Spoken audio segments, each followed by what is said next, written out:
Are the Eagles actually cheating when it comes to the tush push?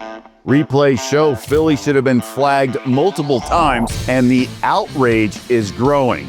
Plus, is the NFL now welcoming politics during games?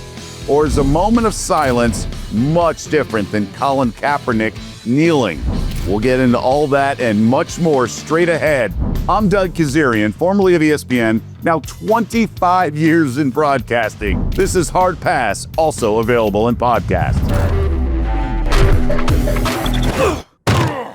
Two big NFL stories right now revolve around potential hypocrisy. The league has seemingly taken a certain stance, one issue, while ignoring that concept elsewhere. Let's start with the tush push, which the defending champion Philadelphia Eagles have seemingly perfected. Or are they just getting away with cheating? Yeah, cheating.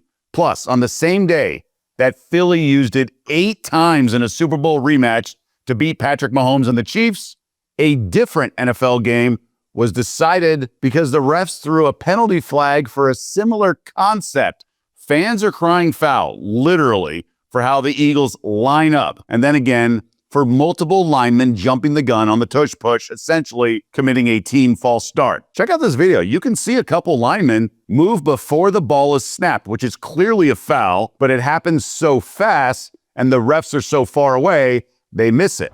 Can't get them all the calls right. And just because we see it, sometimes the official is 15 to 20 feet away. Sometimes he can miss those small things. And we think he jumped multiple times. So an official didn't see it, so it wasn't called. And, we just got to go play the next down. Admirable diplomacy by Chris Jones, but I imagine the team is livid behind closed doors. Fans certainly are. On top of that false start, Philly also seems to break the rules before the snap.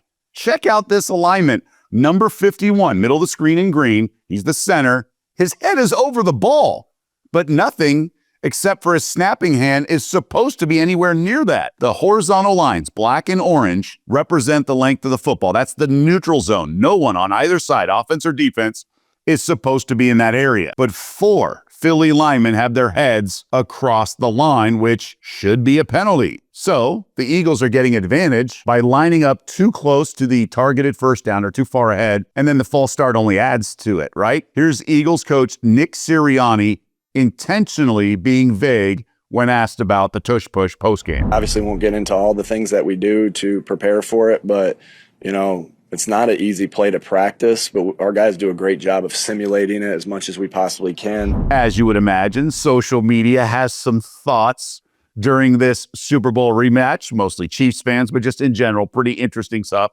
So it's time now for a heat check. We check in, we start with RJ Ochoa. I'm very fine with the tush push existing if you are running it in a fair and legitimate way, and it's just a matter of no one being able to stop it. But if the Eagles are just going to actively false start every time they run it, then it absolutely is lame. Nate Sanchez, the thing about the tush push is the Eagles commit about 17 penalties during it, and the NFL just doesn't call them.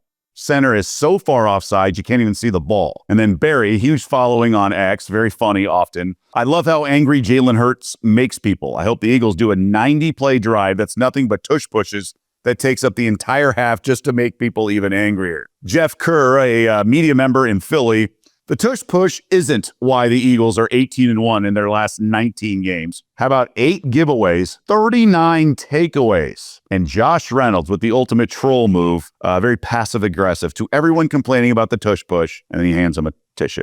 And again, the passive-aggressive tone is humorous, and Eagles fans knew something was at least missed on that call. The question is, does this happen regularly, and why are we just hearing about it now? Now, you might remember in the spring, the Green Bay Packers spearheaded a measure to get the tush push banned in the name of player safety. So the league members held a discussion group at the league meetings, and former Eagles center Jason Kelce, current ESPN broadcaster, he participated in the presentation, explaining there's no data to prove that this is a riskier play than any other NFL play. The ban just missed getting passed. Only 22 of the 32 NFL teams voted in favor of it. They need 74%, so 24. So 2 votes shy. All along, we've been told that Philly's advantage is their offensive line and quarterback Jalen Hurts having incredible strength because he leg presses over 600 pounds, right? He can squat over 600 pounds. But now we have clear images of plays that should have drawn penalties against the Chiefs. Let me know your thoughts in the comments section. Should the NFL ban the tush push? Should they tweak some of the rules so the play has to be tweaked? Or should refs just officiate things properly? And if they do, it won't be this huge distinct advantage in favor of Philly. Join the conversation. Now, meanwhile, when Philly was using the brotherly shove, the Broncos were denied a win because of a similar concept. Now, lining up for a field goal block, the Broncos committed a penalty of leverage, which is placing a hand on a teammate to gain height. Colts missed the kick the game we thought was over, until the flag was announced, and thus Indy got to re-kick 15 yards closer, and then that kick was good, so Indy won. Now, that was technically ruled properly according to the rules, but it does seem hypocritical by the NFL as to why that rule exists for player safety, but nothing to stop the tush push. Think about this.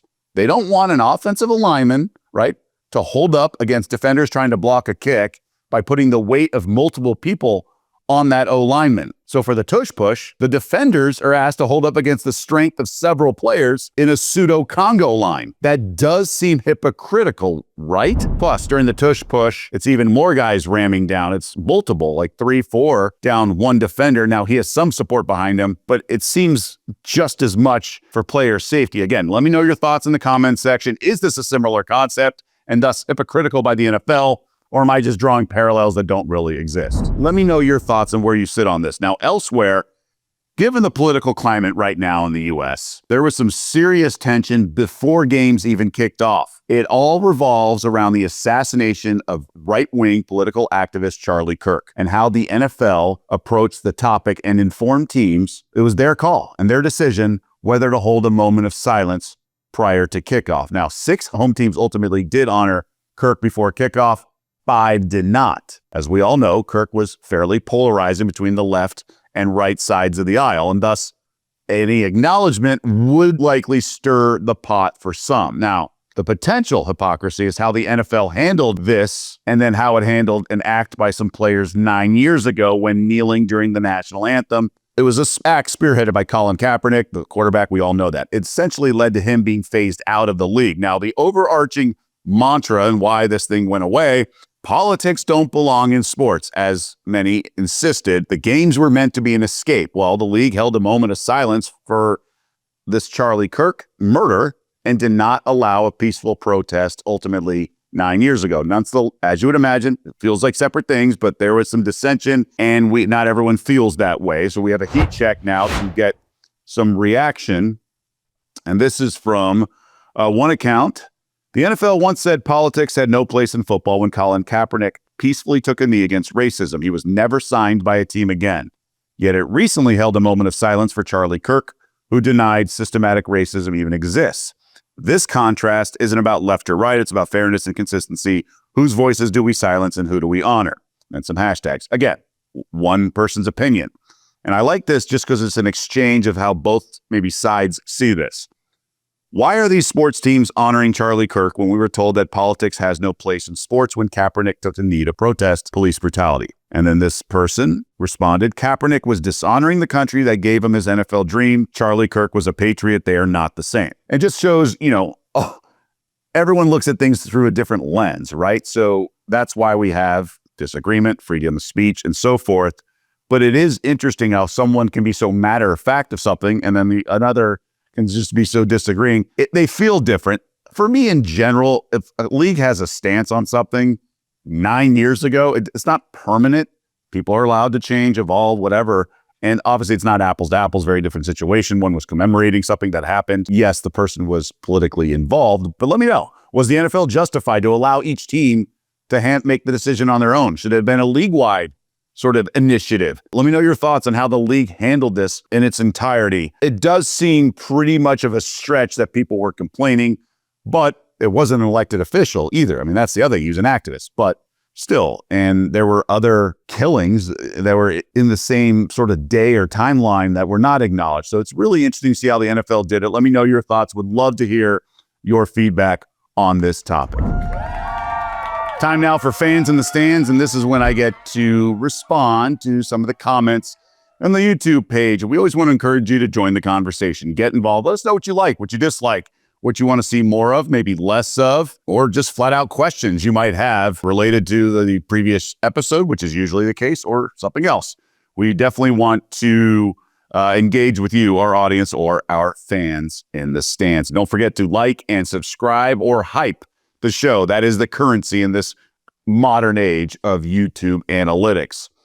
So one comment from Brandon the Real. Appreciate you, Doug. Somebody has to call out this nonsense. And he's speaking to the previous episode about my really just throwing in the towel with the NBA. Let's go further with this. PD6189. The pathetic aversion to the three-point heave at the buzzer probably illuminates what sucks about the NBA and other pro sports more than anything else. All right, we'll come back to the rest of that. So basically, the episode was about the NBA now changing how it's going to grade certain shots in terms of official statistics. So the NBA heaves around the half-court line or full-court line. If someone misses, it's not going to be held against his three-point shooting. It's going to be a team missed shot attempt. And they're basically succumbing to these soft players that are putting themselves ahead of team. Yes, there's no I in team, but there's a me. And that's guys like Kevin Durant who refuse to shoot because they want to maintain their efficiency, even though a shot could go in and could help the team win.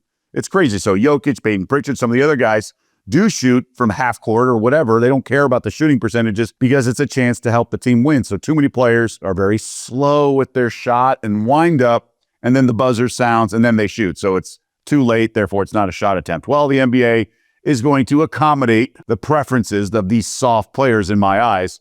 And Petey's saying it's just sort of illuminates what's going around all pro sports. Now, I also talked about Angel McCoughtry and Angel Reese. He said regarding the two Angels, I think McCoughtry is generally coming from a good place, essentially advising Reese to use a carrot rather than a stick regarding her teammates.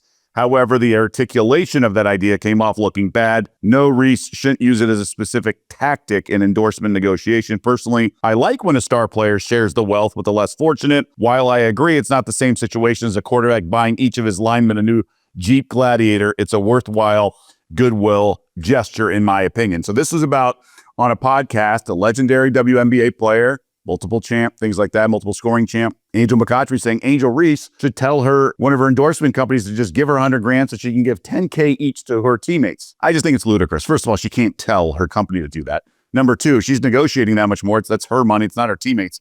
And I actually do think Angel Reese is doing a lot for her teammates by drawing a firm line in the sand, being involved in negotiations. She moves the needle pretty heavily. She has the most Instagram followers of any player, including Caitlin Clark. Okay. So she has influence. She makes a lot of money outside of the WNBA. She doesn't really need the WNBA, but she's very connected with the Players Association because they want to raise the minimum salary for players. Now, she'll obviously benefit, but she's also helping her teammates, i.e. the rest of the league, by doing that, using her clout, her influence, and threatening to strike and being a holdout, a lockout in the WNBA because she wants what's right for all players. She's going to be fine with her endorsement deals away from basketball and her own shoe line, clothing line, things like that.